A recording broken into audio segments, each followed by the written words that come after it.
Dasim ini adalah setan yang selalu atau bergairah untuk memecah belahkan keluarga. Dia membuat tingkat perceraian semakin tinggi. Jadi istilahnya si Dasim ini adalah setan sejenis pelakor.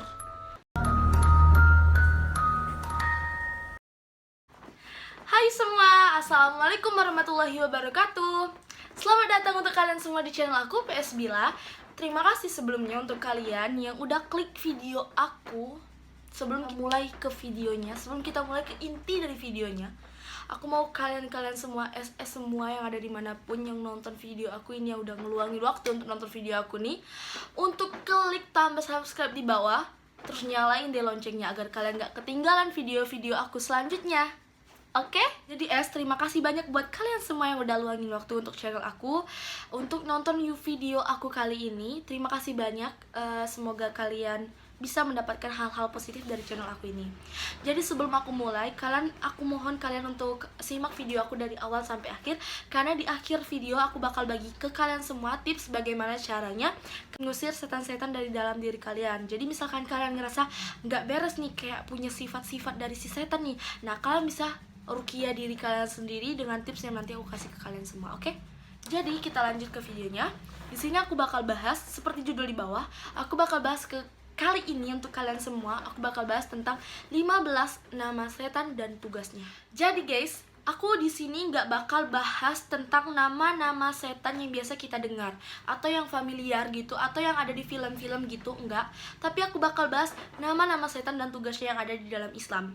Nah, sebelum kita lanjut ke video nama-nama dan tugasnya para si setan, aku bakal bahas terlebih dahulu tentang perbedaan jin, setan, dan iblis. Jadi yang pertama akan aku bahas tentang pengertian dari jin. Jadi jin adalah salah satu makhluk Allah Subhanahu wa Ta'ala yang memiliki sifat dan fisik tertentu yang berbeda dengan malaikat dan juga manusia. Dan jin juga diciptakan dari nyala api, dari bahan dasar api yang menyala. Seperti firman Allah Subhanahu wa Ta'ala yang berbunyi, A'udzubillahi minasyaitonirrajim, Bismillahirrahmanirrahim. Khalaqal insana min shalshalin kal fakhar wa khalaqal janna min marijim min nar. Artinya, dia menciptakan manusia dari tanah kering seperti tembikar, dan dia menciptakan jin dari nyala api. Quran Surah Ar-Rahman ayat 14-15. Nah, SS sekalian, jin itu juga ada yang jahat dan ada yang baik. Jin itu juga ada yang muslim, terus ada yang juga yang kafir. Terus jin itu ada yang ahli agama nih, ada juga yang ahli sesat. Terus persamaan dan perbedaan antara jin dan manusia yang paling mendasar adalah manusia itu bisa terlihat, sedangkan jin itu tidak terlihat. Makanya nanti jin itu ada yang berbentuk setan, ada yang berbentuk iblis, itu banyak. Nah, jadi itu pembahasan tentang si jin. Jin itu adalah makhluk gitu kan. Terus apa sih pembahasan tentang si setan yang kedua? Oke, kita bakal bahas tentang pengertian dari si setan. Setan itu pengertiannya adalah sifat dari si jin. Itu pengertian dari si setan. Jadi setan itu adalah sifat dari jin. Nah, sedangkan iblis adalah kuncinya atau induknya dari si setan. Jadi setan tuh di tengah-tengah, guys. Setan tuh pokoknya paling bawah gitu kan. Jadi yang pertama itu adalah siapa nih namanya? Yang pertama adalah jin, terus yang kedua ada iblis, yang ketiga ada si setan. Itu urutannya, itu pengertiannya. Kalau si jin adalah makhluk, kalau si setan adalah sifat, terus kalau si iblis adalah induk dari si setan atau kuncinya dari si setan. Yang paling bejat lah istilahnya, paling kayak gangsternya lah adalah si setan. Si iblis, gangster dari si setan tuh iblis. Ketua gengnya si iblis nih. Nah, jadi aku bakal bahas tentang si setan, karena setan adalah sifat. Jadi kalian harus pahami, catat baik-baik dan terapin baik-baik kalau beda banget antara jin, setan, dan iblis. Kalau jin itu makhluk, kalau si setan nih, aku jelasin lagi ya. Kalau si setan nih adalah sifat, kalau si iblis ini adalah induknya dari si setan atau gangsternya si setan. Oke? Itu si iblis. Oke, kita lanjut ke 15 nama setan dan tugasnya. Seperti apa dan siapa aja namanya si setan? Kayaknya kita harus kenalan nih sama si setan ya. Karena setan itu kayak di mana-mana. Tuh banyak banget setan. Kalau misalkan lagi puasa orang buka diam-diam itu namanya si setan. Nah, tapi kalau misalkan orang lagi puasa dia makan depan kita itu namanya si setan juga tuh, Pokoknya setan itu Udah ada di setiap manusia tuh ada setannya masing-masing tuh guys. Nah jadi aku bakal bahas tentang si setan. Oke, kita lanjut. Jadi yang pertama nama setan ini adalah Zalitun. Tuh namanya Zalitun. Kita kenalan dulu dengan nama si Zalitun ini siapa? Nama setan si Zalitun ini siapa? Jadi Zalitun itu adalah setan yang tugasnya itu nyuruh-nyuruh orang untuk boros. Nyuruh-nyuruh orang untuk berbelanja, foya-foya, hura-hura. Itu namanya si setan Zalitun. Yang ada di pikiran orang itu dan lebih identik dengan si setan Zalitun ini adalah orang yang selalu berpikir tentang makanan. Makanan. Jadi Zalitun itu adalah setan yang kayaknya hobi makan. Kita lanjut kenalan dengan setan yang kedua. Jadi setan yang kedua ini siapa namanya? Kita perlu kenalan juga dengan setan yang kedua. Jadi setan yang kedua adalah namanya si Sabrum. Sabrum itu kebalikan dari Sobrun. Kalau Sobrun itu sabar, kalau Sabrum itu nggak sabar. Tetapi Sabrum juga mempunyai tugas lain, yaitu adalah selalu mengajak manusia ke jalan yang jahat. Dia tuh setan yang tipikal nggak sabaran. Sifatnya tuh nggak sabaran. Tugasnya tuh selalu buat manusia nggak sabaran. Jadi kita lanjut kenalan dengan setan yang ketiga. Siapa setan yang ketiga ini? Setan yang ketiga ini adalah setan yang paling banget ditakuti oleh ibu-ibu, oleh para kaum hawa, oleh para kaum emak-emak Nusantara gitu. Emak-emak Nusantara atau emak-emak luar negeri pun terserah lah ya. Jadi setan yang ketiga ini adalah namanya Dasim. Siapa Dasim ini? Dasim ini adalah setan yang selalu atau bergairah untuk memecah belahkan keluarga. Dia membuat tingkat perceraian semakin tinggi. Jadi istilahnya si Dasim ini adalah setan sejenis pelakor. Jadi buat SS sekalian yang punya teman hobi memecah belahkan keluarga orang, hobi menjadi pelakor, berarti di dalam tubuhnya sudah ada yang namanya setan Dasim. Jadi kalau misalkan ketemu temen yang kayak gitu tuh sebaiknya ngapain kak? Sebaiknya suruh tonton channel aku nih. Karena setan itu mengajak kejelekan gitu kan. Jadi pelakor itu berarti jahat kan. Allah tuh gak suka perceraian kan, tapi dia yang memicu perceraian antara ibu-ibu Nusantara di seluruh Indonesia maupun di luar negeri gitu kan. Pokoknya teman-teman kalau punya temen yang kayak gitu tuh SS sekalian tuh langsung suruh tonton channel aku. Insya Allah berkah. Tapi sebenarnya tuh mohon maaf ya. Sebenarnya tuh bukan setannya yang banyak tingkah, tapi betinanya, tapi ceweknya nih yang keganjen anda. Next kita lanjut kenalan dengan setan yang keempat. Jadi setan yang keempat ini siapa namanya dan apa tugasnya? Jadi setan yang keempat ini bernama Murrah. Murrah. Ia mempunyai tugas selalu mengganggu ahli musik sehingga ahli musik itu lalai dan lupa untuk beribadah.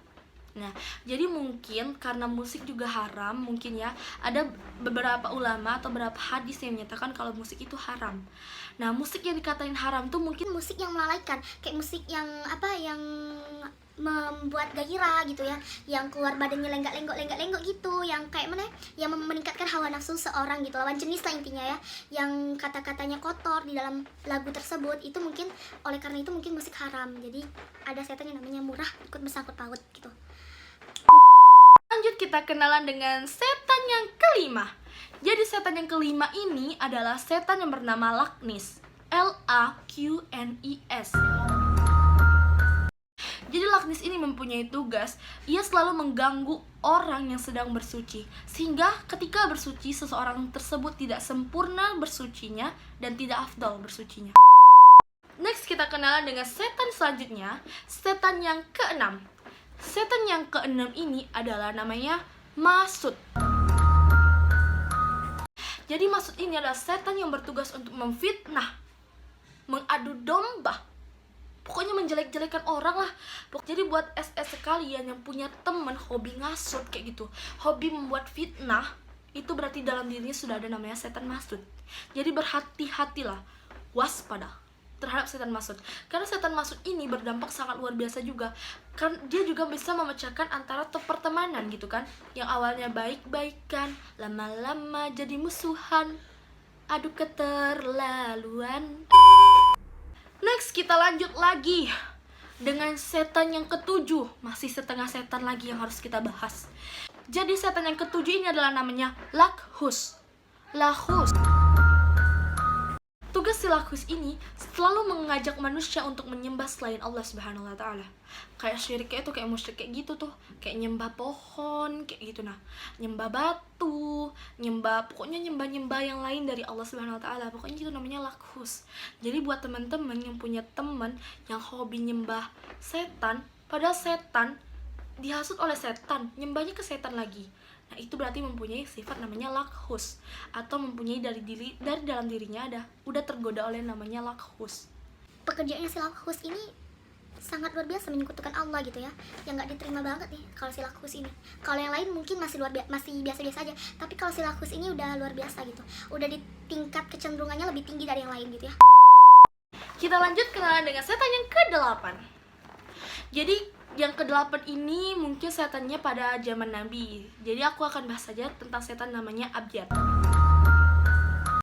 Jadi setan yang ke-8 ini adalah namanya Abyad. Abyad ini adalah setan yang bertugas menggoda para nabi untuk tidak menyampaikan apa pesan dari Allah Subhanahu wa taala gitu. Bukan untuk tidak menyampaikan wahyu dari Allah Subhanahu wa taala, itu tugas dari Abyad, setan yang namanya Abyad. Abyad, watatat, wadallah, ya Allah nathayyat nazal. Next, kita kenalan lagi dengan setan yang ke-9. Siapa setan yang ke-9 ini? Apa tugas setan yang ke-9 ini? Jadi, setan yang ke-9 ini adalah bernama Khanzab.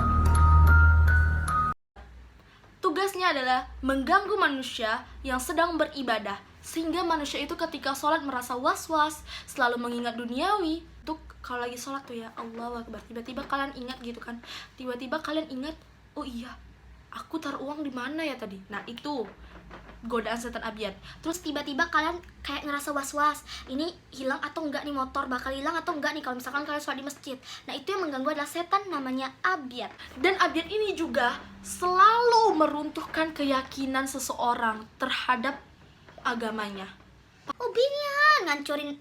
Pokoknya setan tuh namanya setan tuh usil lah. Setan tuh astagfirullahaladzim. Ya tap wadallah, ya Allah nathayyat. Yang ke-10, masih 4 lagi. Yang ke-10 kita kenalan lagi dengan setan yang namanya A'awar. Jadi nama setannya adalah A'awar. A'awar ini adalah setan yang bertugas selalu kepada pemimpin. Jadi kayak pemimpinnya itu pemimpin yang ngezolimi rakyat kayak gitu nah. Dan setan ini juga selalu tidak selalu mendengar nasihat ulama dan tidak mengayomi rakyat dengan benar. Jadi ketika kalian mempunyai pemimpin yang pemimpinnya tidak mengayomi rakyat dengan benar, berarti dalam pemimpinnya itu ada yang namanya setan A'awar. Oke? Setan ini juga hobi lenji-lenjian istilahnya. Jadi ia selalu menggoda para selalu menggoda laki-laki, bahkan sebaliknya laki-laki selalu menggoda perempuan. Itu namanya setan A'awar. Jadi kalau kalian hobi menggoda lawan jenis, berarti kalian punya sifat yang berarti kalian dan tubuh kalian itu ada nama setan A'awar. Hati-hatilah, selalu waspada. Nanti aku akan kasih tips di belakang untuk cara mengusir manja setan-setan itu. Yang ke-11, kita kenalan lagi sama setan yang ke-11, tinggal 4 lagi. 4 lagi, berarti tadi 15, berarti tinggal 4 lagi. Jadi Miswat ini adalah setan yang hobi bermaksiat, yang selalu menggoda manusia untuk berbuat maksiat. Jadi hati-hati. Jadi kan kalau orang bilang kan hati-hati kalau berdua-duaan, yang ketiga setan. Ini namanya setan Miswat yang ketiga nih.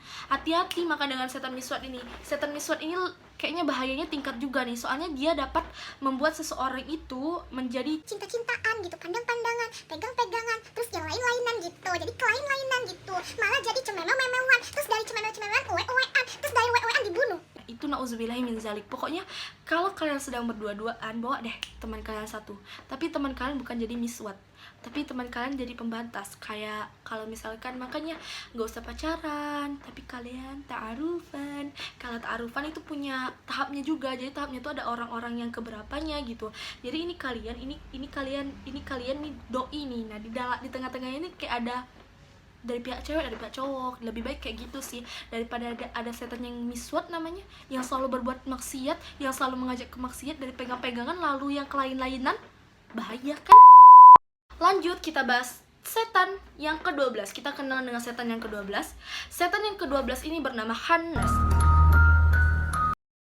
Setan yang ke-12 ini, si Khannas ini mempunyai tugas yang selalu membuat manusia was-was terhadap Allah Subhanahu wa taala. Jadi kita kayak merasa yakin atau enggak ada Allah Subhanahu wa taala kayak gitu. Nah, jadi setan Khannas ini setan yang membuat manusia itu jadi antara BB atau AA kayak gitu, nah istilahnya tuh. Jadi ragu, tengah-tengah kayak gitu. Itu adalah si Khannas. Next, yang ke-13, tinggal 2 lagi. Jadi yang ke-13 ini adalah setan yang bernama Zalanbur. Siapa si Zalanbur nih? Tugasnya apa si Zalanbur nih? Jadi tugas si Zalanbur ini adalah setan yang bersikap sombong, yang selalu merasa dirinya lebih dari orang lain, yang selalu kayak mana ya, Aku lah yang paling hebat, aku lah yang paling perfect, aku lah yang paling luar biasa. itu namanya Zalanbur. Hati-hati, pokoknya kalau kita mempunyai sesuatu jangan riya, istilahnya itu riya, Zalanbur. Nah, kalau kalian punya sifat seperti Zalanbur, berarti dalam diri kalian sudah mempunyai yang namanya setan Zalanbur yang sudah tertanam dari diri kalian. Berhati-hatilah terhadap Zalanbur, karena segala sesuatu yang berbau dengan Zalanbur itu terhitung riya.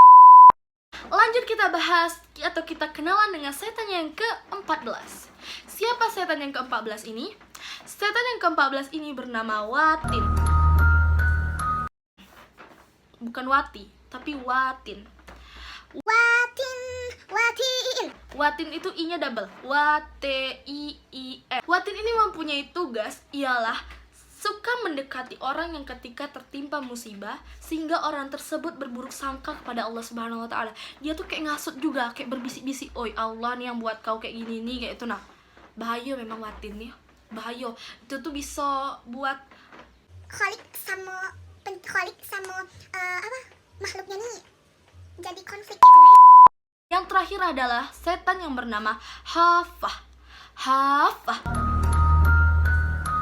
Jadi setan yang bernama Hafah ini mempunyai tugas ialah selalu mengajak manusia untuk berminum khamar, untuk mabuk-mabukan, untuk happy-happyan, untuk nge-DJ, untuk main TikTok mungkin ya. Maaf ya anak TikTok. Jadi setan Hafah ini adalah setan yang hobi berbuat maksiat yang berupa meminum minuman khamar, terus narkobaan, terus ngelem, terus apalah pokoknya yang berbau dengan nazab, apa sih?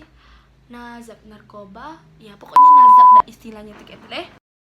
Nah, itulah pembahasan tentang nama-nama setan yang aku udah jelasin untuk SS semua. Dan tugas-tugas para setan semoga menghibur kalian semua dan semoga kalian paham. Dan semoga kalian dapat mengambil hal-hal positif dari isi dalam ini. Lanjut, aku bakal bagi tips ke kalian semua untuk cara mengusir manjah para setan itu dengan cara apa.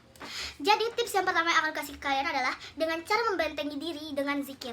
Jadi ada namanya zikir pagi dan petang. Kalau misalkan kalian tahu namanya Al-Masuro gitu, nah yang zikir pagi dan petang itu bagus banget, worth it banget. Itu aku recommend untuk kalian semua untuk baca itu untuk tiap pagi dan tiap petang, karena itu kayak membentengi diri kita gitu. Untuk kayak misalkan kan di dalam situ kan sudah ada subhanallah bihamdi astagfirullah wa atubu ilaih gitu kan, sudah minta ampun gitu kan.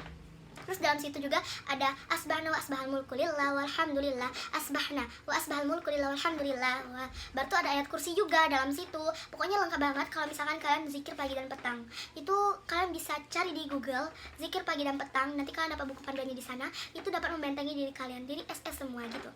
Yang kedua, tips yang kedua dari aku ialah ketika kalian tidur, usahain banget kalau nggak baca tabarokal, nggak baca al-muluk, kalau setidaknya kalian baca ini nih. Jadi setiap mau tidur itu usahain kalian ngadep ke kanan terlebih dahulu. Terus sebelum tidur usahain kalian uduk terlebih dahulu. Uduk, gosok gigi, bersih-bersih. Pokoknya ketika kita tidur itu anggap kita bersuci gitu, anggap kita pengen sholat, anggap kita ngadep Allah gitu kan. Kita nggak tahu kapan kita dipanggil kan, bisa jadi ketika kita tidur kan. Soalnya kita tidur tuh arwah kita ada di mana, kita di kasur, arwah kita tuh berjalan kemana-mana gitu kan. Jadi buat teman-teman, usahain kalau sebelum tidur itu wudhu. Terus usahain juga sebelum tidur tuh usahain kalian baca ayat kursi. Yang pertama tuh kan Al-Fatihah, ayat kursi. Terus yang kedua tuh baca Al-Ikhlas. Terus baca Al-Ikhlas yang bunyinya kayaknya Qul huwallahu ahad. Nah, itu Al-Ikhlas tuh ya, jangan salah. Itu 3 kali. Terus baca Astagfirullah wa atubu ilaih. Nah, itu baca 7 kali. Karena itu faedahnya kita nggak tahu kita berbuat dosa apa hari itu gitu kan. Entah kita berbuat dosa sama teman, entah kita berbuat dosa di media sosial. Jadi kita baca itu 7 kali Astagfirullah wa atubu ilaih. Nah, terus kalian selanjutnya kalian baca subhanallah bihamdi, subhanallah walhamdulillah wala ilaha illallah wallahu akbar. Itu 7 kali. Itu sama halnya dengan kalian tawaf di Ka'bah, tawaf di sekitar Ka'bah. Itu baca 7 kali subhanallah, walhamdulillah, wala ilaha illallah, wallahu akbar. Nah, itu kan tasbih, itu kan menyebut nama Allah. Terus yang terakhir kalian baca Allahumma sholli wa sallim ala nabiyina Muhammad, itu 7 kali. Karena kalau kita bersolawat pada Nabi kan, seberapa banyak kita bersolawat pada Nabi, insya Allah kita akan selalu mendapat syafaat dari Nabi Muhammad sallallahu alaihi wasallam. Amin, Allahumma amin. Baiklah teman-teman, itulah tips dari aku dan itulah pengertian setan menurut aku, nama-nama setan dan tugas-tugas para setan. Aku mau ucapin terima kasih banyak buat kalian yang udah nonton channel aku. Kalau kalian suka dengan video aku mohon kalian like, terus kalian komen, terus kalian share ke teman-teman kalian agar semuanya bisa mendapatkan hal-hal positif dari video aku kali ini dan dapat digunakan dalam kehidupan sehari-hari. Amin, Allahumma amin. Pokoknya makasih banget buat SS aku semua yang udah ngeluangin waktunya untuk aku. See you on my video and wassalamualaikum warahmatullahi wabarakatuh. Bye.